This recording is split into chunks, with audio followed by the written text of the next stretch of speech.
I now think discipline is, it's an opportunity to gather abundance that you do not have yet but you desire. And it doesn't have to be a bad thing. It doesn't have to be restricting. I think it can be constructive. I think it can be opportunity. I think it can be abundant. What are you disciplining yourself to do? It needs to be something that is actually meaningful and rewarding. Otherwise, you won't get more dopamine, and then you won't increase dopamine receptors, and then you won't be as motivated in general. Next Level Nation, welcome back to another episode of Next Level University, where we help you level up your life, your love, your health, and your wealth. Today, for episode number 1757, I hate to sound negative. Do you hate discipline?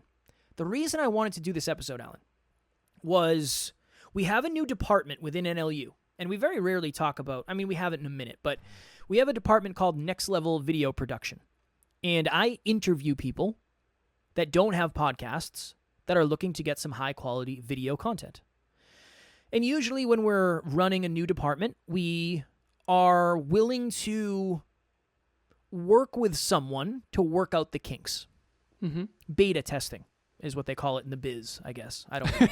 But I've heard those words put together, and I think that's what they're talking about. So I was on with the amazing... the biz. With the amazing Amy from the team today. Yeah. And all this process really is I say, all right, what kind of content are you looking to put out into the world? And the person gives me their brand, they give me their expertise, strong points, weak points, who's their ideal listener, all that stuff.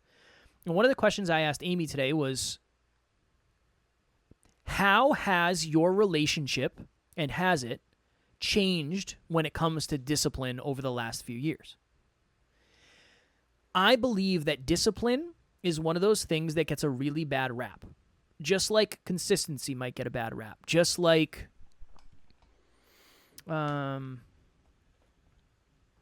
hard stuff. Working often. Working long hours. I think a lot of that gets a bad rap. Now, can you work too much? Yes, depending on your own unique thing. Can you be too disciplined to the point where you're not fulfilled and aligned? Sure, I believe all of that. But the reason I wanted to ask her that is because I know her understanding of discipline, her relationship with discipline, and the way she looks at it has changed dramatically.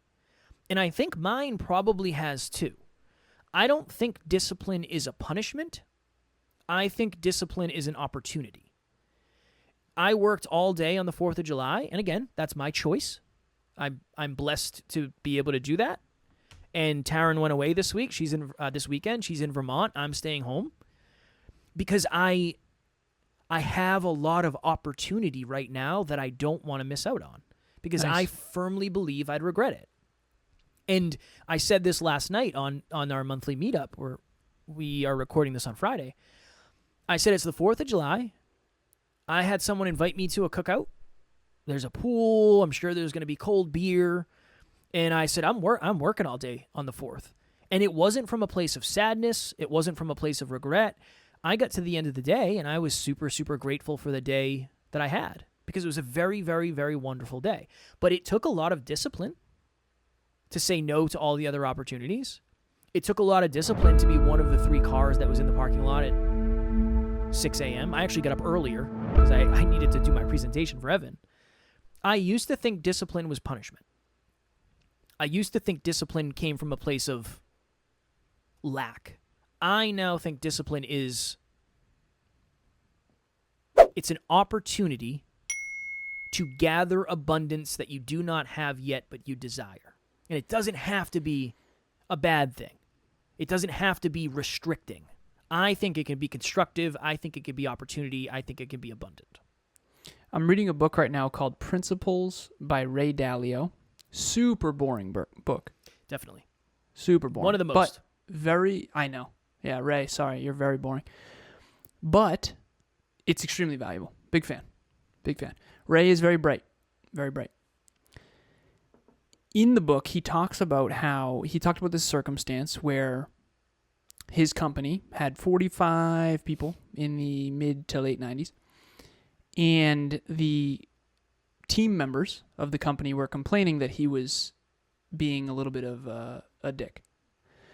and that's not the way they phrased it. They phrased it as a 360-degree assessment. He cares deeply, he's passionate, he's very intelligent, but the negative feedback was sometimes he demotivates the team by being too direct and being unkind. What seems like unkind, right?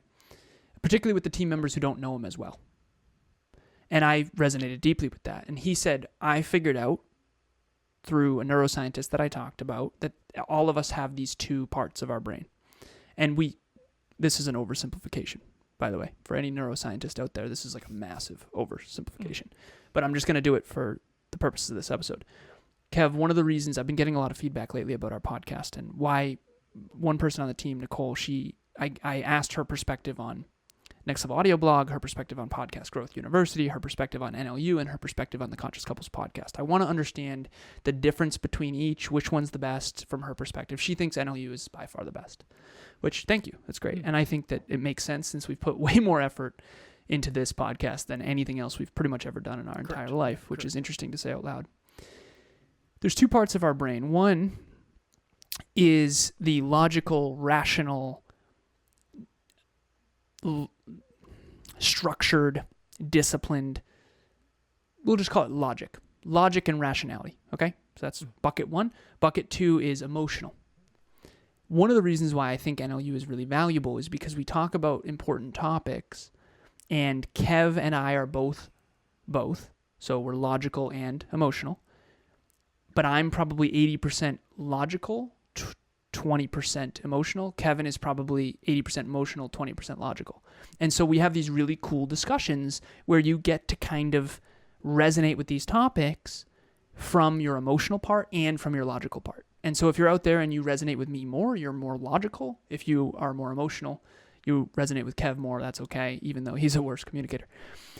I'm joking. So the reason I didn't say anything is because I wanted you to say I'm joking, because you can't mean it if you say you're joking, which means I'm a better communicator than you. No. You just admitted it. I have it in tape. In recording?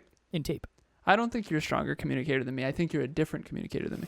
That's one way of saying stronger, but it's okay. I think an audience of logically driven people, I'm a stronger communicator. I think a audience of emotionally driven people, you are a stronger communicator. When I give my next speech at MIT, we'll find out.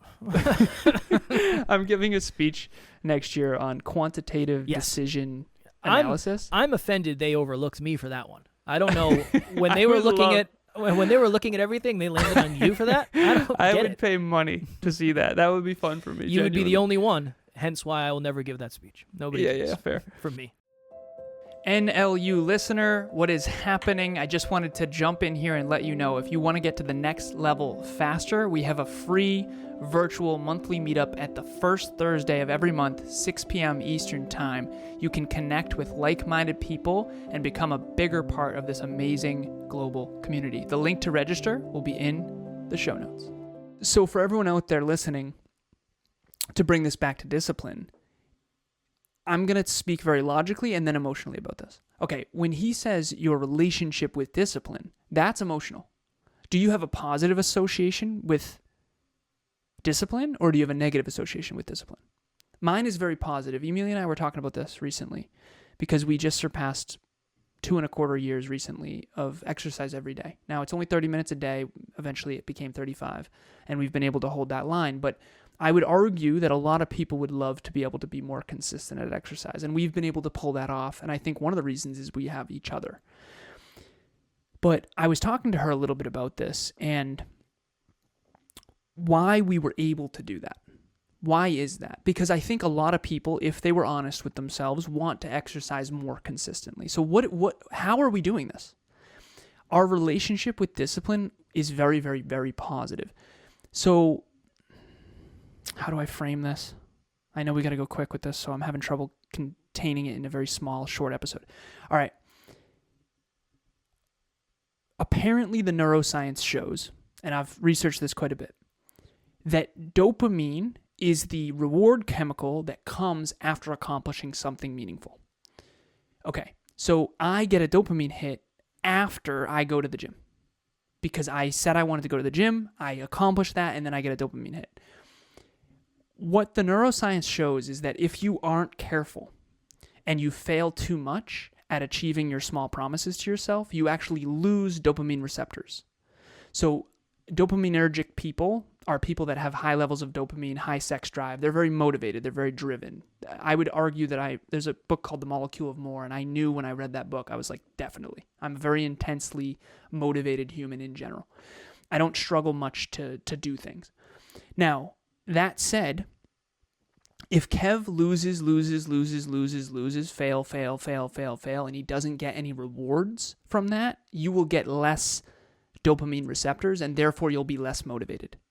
So for you, you actually do have to stack small wins. So for the emotionally driven people out there that are less rational, that's okay. I'm not making that wrong. You do need to stack small wins. You have to. You're my people. Yep. And you resonate more with Kev, most likely, and that's okay. If you're like me, you actually need to fail more and eat more humble pie. And Emilia and I have realized that we basically reframed somehow, I think we were kids when we did this, we now associate failure with a good thing, so we still get dopamine. Have you ever noticed that when I fail, I actually get excited? Yeah, it's been quite annoying at times. Yeah, fair. That I think what's happening is I'm so excited to learn from the failure that I get dopamine from the learning. So now failure actually motivates me more. And so I think my brain is just wired differently than yours, and that's okay. But when we work together, you get devastated when we fail. Devastated is the wrong word, but you know what I'm saying. You get less dopamine when we're failing and tons of dopamine when we're winning. I am the opposite. When we're winning, you notice I don't even almost notice. So luckily we have each other. But at the end of the day, if you're out there watching or listening to this, if you struggle with self-discipline, it's most likely because your relationship with self-discipline is not providing the dopamine necessary to continue. So here's my point. What are you disciplining yourself to do? It needs to be something that is actually meaningful and rewarding. Otherwise, you won't get more dopamine, and then you won't increase dopamine receptors, and then you won't be as motivated in general. So think of those people out there that are constantly motivated as hell. They're super motivated. They've basically trained their mind to increase the dopamine, and that's why a lot of people who are saying that they're depressed and struggling with depression, again, I'm not by any means the person to talk about this because I don't think I've experienced much depression in my life. But what I will say is that there are a lot of drugs for mental health people that are struggling with depression that help increase oxytocin and dopamine. And so there's a way to actually build that through your own neurochemistry. And I think it comes from knowing yourself, back to the self-awareness piece. Self-awareness is everything, some would say. Now, you went on an epic monologue there. And now we have to go. It's devastating. It is. No, it's You not. still have a couple minutes. No, I have to get us off here. It's my job. I'm the conductor. I conduct. What are your thoughts on all that? I think it's great. Powerful. Very, very powerful. Very powerful. One thing you'll never probably hear me talk about is dopamine. I don't know if have I ever used the word dopamine? Probably not. How come? I stay in my lane. I haven't done the research like you have. I know you know way more about mammalian brain and prefrontal cortex and postmodern cortex and all that. That's not a real ganglia thing. The old mitochondria, the powerhouse of the cell. I'm just cooked at this point. No, I agree. I think that I don't know. I would love to do a further episode because I would love to ask you do you think I can rewire to the point where I'm motivated by losing? But hang on to that because we'll do a deeper dive. Because I'm trying to get there, but I don't know. Sometimes it feels impossible. We don't have time. We got to go. I can't be late for this next podcast. You have a call as well. All right, group coaching starts literally tomorrow. With a discount code, it ends up being $96.60 per month. We would love to have you in there. Keep momentum throughout the summer. Hang out with Alan, myself, and Amy, and 9 other amazing people. It was well worth your money. We've had a lot of amazing words and a lot of amazing testimonials. Thank you to everybody who left those. You could be that next testimonial, I guess. As always, we love you. We appreciate you. Grateful for each and every one of you. And at NLU, we don't have fans. We have family. We'll talk to you all tomorrow. Stay disciplined. Next Level Nation.